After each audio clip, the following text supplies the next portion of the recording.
छोटी सी गलती अगर हो गई उसकी सजा सब मजदूरों को नहीं मिलनी चाहिए। मजदूर हमारे साथ है, जिन्होंने गलती की वो उसके गुनहगार है, उन्होंने गलती की उसको गुनहगार वो है, ये सारे मजदूर गुनहगार नहीं है। इसलिए मजदूरों की तरफ से, उदयपुर सीमेंट की तरफ से मैं एक ही निवेदन करूंगा कि हम शीघ्र मांग पत्र पे वार्ता शुरू करके एक बढ़िया समझौता इस तरीके का करें जिससे मैंने उद्योग भी चलता रहे और मजदूर का घर का चूल्हा भी चलता रहे। हम कोई ऐसा हमने ठोकर खाई हुई है, हम ऐसा कोई काम नहीं करेंगे जिससे उद्योग के ऊपर विपरीत प्रभाव पड़े। हमने 12 साल तकलीफ से गुजारे। भटनागर साहब आप यहाँ नहीं थे, पांडे साहब भी यहाँ नहीं थे, और हमने वो काले दिन देखे। उन काले दिनों की हमने एक एक दिन और एक एक रात गुजारी बड़ी मुश्किल से।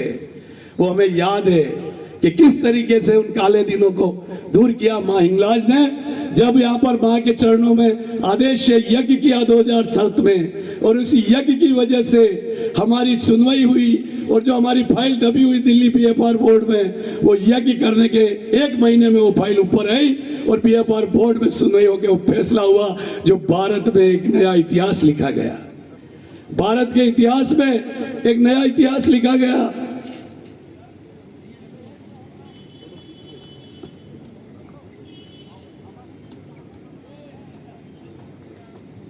गला इसलिए खराब है, मैं गुजरात चुनाव में 1.5 महीना था, उसके बाद भारत जोड़ो राहुल गांधी जी के 17 दिन, और उसके बाद मेरे राज्य मंत्री बनने के बाद लगातार स्वागत के दौरे पूरे 10 जिलों में।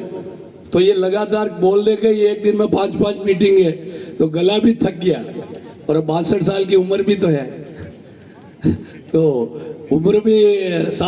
उम्र भी थकान की तरफ ले जा रही है। लेकिन आप लोगों को जो देखता हूं तो मैं जवान बन जाता हूं, कि आप सबकी ताकत मेरे में आ जाती है, और आपकी ताकत से मैं जो 9 लाख मजदूरों की ताकत मेरे शरीर में आती है ना, तो मैं यंग हो जाता हूँ, 21 साल का लड़का बन जाता हूँ और काम करता हूँ उस हिसाब। तो हम राजस्थान के मुख्यमंत्री अशोक जी गहलोत साहब का दिल की गहराइयों से धन्यवाद देते हुए एक जिम्मेदारी आपको देना चाहता हूँ। 75 साल में पहली बार ये बोर्ड बनाया और एक छोटे से मजदूर को मंत्री बनाया। ये कर्जा उनका है, तो ये कर्जा कौन उतारेगा? ये कर्जा आपको उतारना है कि आपके भाई को मंत्री बनाए। आने वाले समय में जब चुनाव आवे तो ये बात याद रखनी है कि अशोक गहलोत जी ने हमारे भाई को, हमारे उदयपुर सीमेंट के परिवार को, एक छोटे से कार्यकर्ता को मंत्री का ओहदा दिया कि पुलिस एस्कॉर्ट कर रही है, ये सरकार की गाड़ी चल रही है, गनमैन साथ में, पीए साथ में, जयपुर के ऑफिस में 5 लोग बैठे हैं, जहाँ जाता हूँ वहाँ सर्किट हाउस बुक होते हैं, कलेक्टर एसपी आते हैं मिलने। ये किसकी वजह से? ये गहलोत साहब ने मजदूरों को सम्मान दिया पहली बार।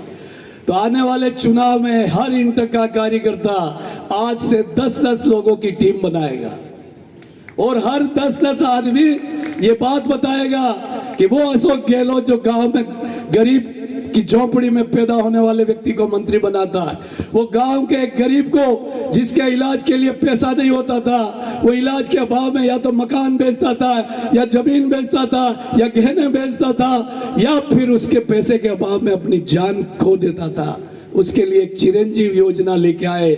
वो चिरंजीव योजना केवल प्रदेश में नहीं, देश में नहीं, दुनिया में डंका बजा रही है, जिसमें एक छोटा सा झुग्गी झोपड़ी में पैदा हुआ मजदूर अमीर से अमीर उद्योगपति इलाज कराता, उस हॉस्पिटल में जाके भर्ती होता है, खाली जेब जाता है, खाली जेब निकलता है, उसको 1 रुपया जमा कराने की जरूरत नहीं, और पूरा निःशुल्क इलाज करा के आता। ऐसी योजना देने वाला।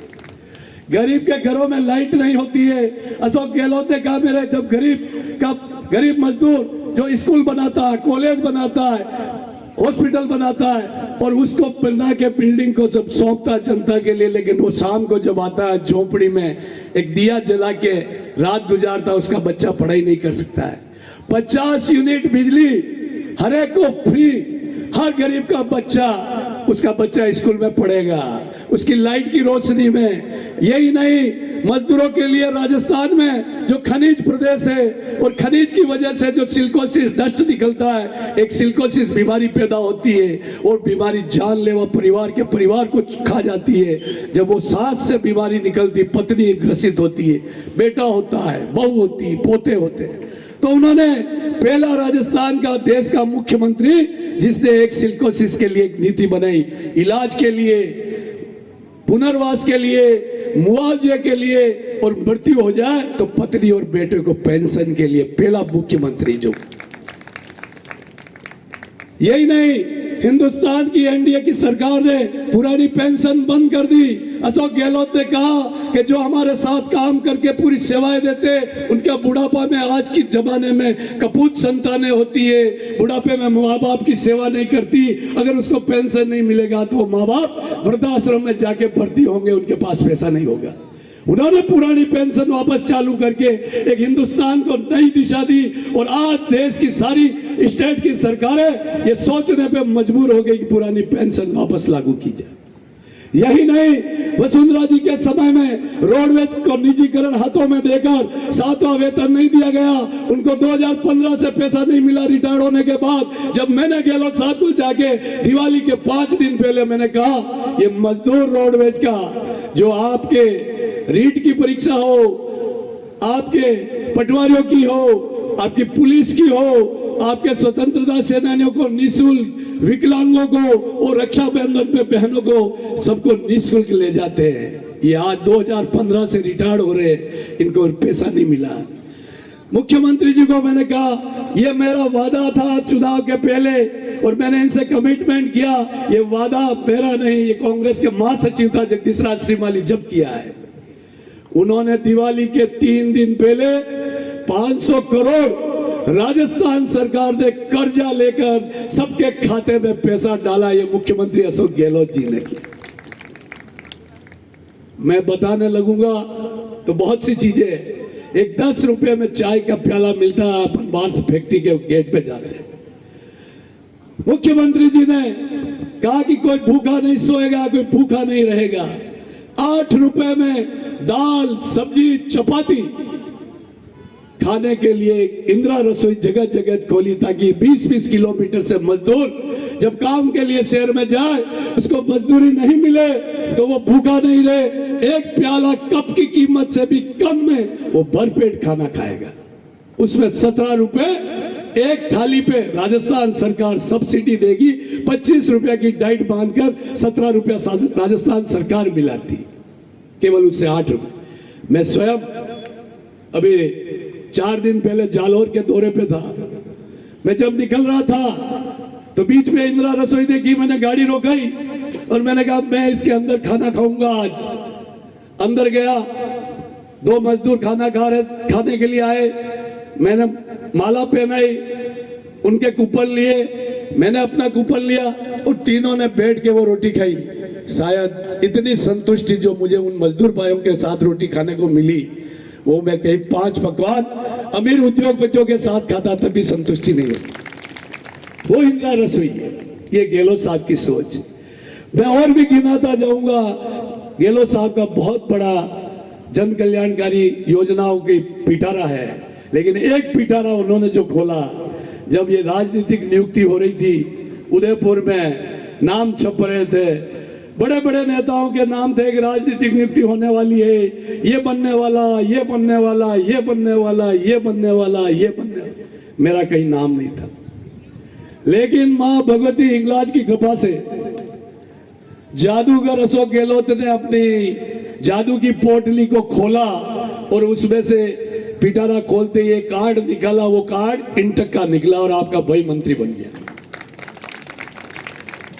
जिनके नाम चल रहे थे उनका नहीं आया और आपके भाई का आ गया। वो जादूगर ने वो जादूगर हर आदमी की जन्म पत्री का पता लगाता है, कौन काम कर रहा है ईमानदारी से लोगों के लिए, जनता के लिए, उस व्यक्ति को मौका देता है। तो ये मौका मुझे नहीं, आपकी सेवा पे, आपकी ईमानदारी पे, आपकी संगठन की ताकत पे मिला, इसलिए मैं आपको समर्पित करता हूं। और यही बात कहते हुए एक बात मैं पुनः कहना चाहता हूं कि हम ऐसे यशस्वी मुख्यमंत्री अशोक जी गहलोत के लिए एक बार आप अपने स्थान पे खड़े होकर जोरदार तालियां बजाएंगे। इधर से वीडियो बनाना भाई, ये संदेश जाना चाहिए अशोक गहलोत जी के पास कि जगदीश राज श्रीवाली जिस फैक्ट्री में नौकरी करता था और वहां से कुछ लोगों ने आभार व्यक्त आपको कराया। जोरदार तालियां भी बजाएंगे और दोनों हाथ खड़े करेंगे, दोनों हाथ खड़े कर दीजिए। इसमें बीजेपी कांग्रेस नहीं है, ये आपका भाई है, इसलिए हाथ खड़े करो। राम जी और शंकर जी भाई साहब के सबसे पहले हाथ खड़े हुए हैं। और इस मौके पर आप सभी ने मुझे आकर आशीर्वाद दिया।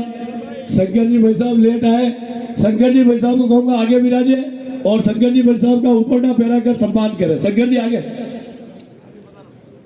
नहीं, आगे क्या सोफे पे बताओ ना, सोफे बट आगे दिन करिए ना, था जाओ मांगलाल जी, मांगलाल जी प्रजापत को कहूंगा को शंकर जी को सोफे पे बिठाए आगे।